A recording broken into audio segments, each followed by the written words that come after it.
Berachot Perek Gimel Mishnah Hey, Mishnah 5. Haya omed batifila. A person is in the middle of praying, and notice omed, that's how we get the word amidah, is the tefillah, is the Shmoneh Esrei.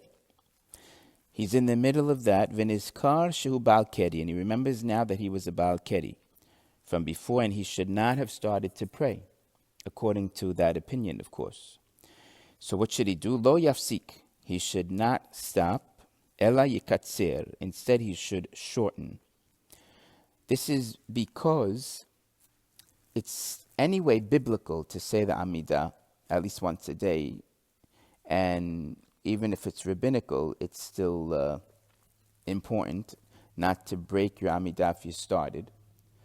So the rabbis allow him to continue. You can't just break it off. But you say short sentences, like you would say, Ata chonen ladam da'at, and then say, Baruch atah Hashem chonen hada'at. Just say the first line, and then finish the beracha, and this way you're moving quickly. And he doesn't have to just think it. He's allowed to continue saying it in this way is the point. Now, if we notice, this is already not talking about Kiryat Shema. This halacha right here is talking about the Amidah, which is Tefillah, which is really coming in the next Perek 4 and 5. So just to note the difference, we're not on Shema's subject right now. Now, why didn't they write about Shema? If you started, what can you do? Because that's already kind of obvious from the other halachot. Since it's, Shema and it's biblical verses and Torah. So again, according to that opinion, you're not allowed. You would have to stop if you were in the middle. But you can always think it. So there would be, again, meharher like before. So that's why they don't even address it, because it goes back to the previous halacha. This is a chidush, a nuance, when it comes to tefillah, that you can actually make a short version. Now we go back to laws of Shema. Yarad litbol, the person went to dip because he was a bal keri early from dawn.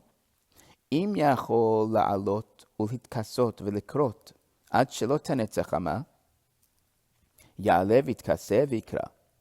If he can get out of the mikveh and cover himself with clothing and to read Shema before the netzach hama, meaning like a few seconds before, because that's the right time, or a minute before, in order to finish Shema right at netzach hama, then he should do so.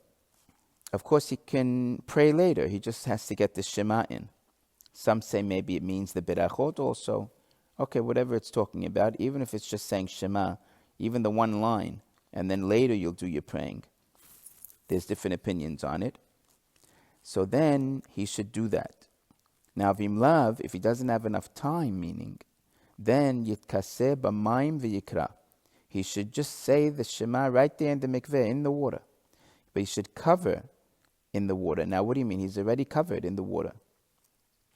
So it means you should cloud up the water. There used to be dirt in the olden days in the mikveh. So what the guy would do is he would push up the dirt with his feet and make the water cloudy. Or if it's just cloudy in some other way.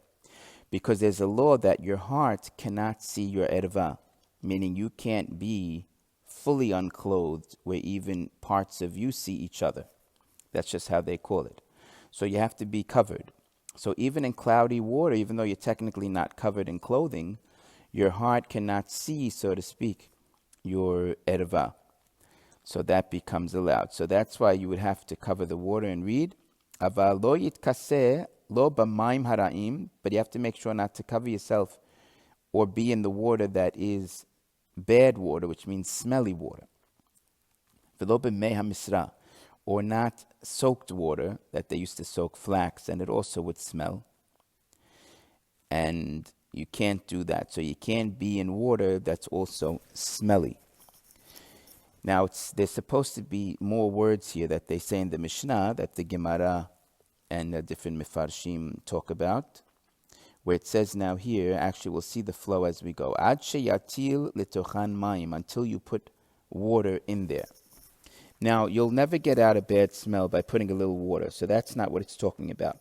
It moved on to another topic without telling us. Now it says, we'll understand it from the next line. V'kama yarchik mehem umin hatzoah. How much should you distance yourself from it, from them, and from tzoah, from excrement? Arba amot, 4 amot, which is about 4 to 6 feet.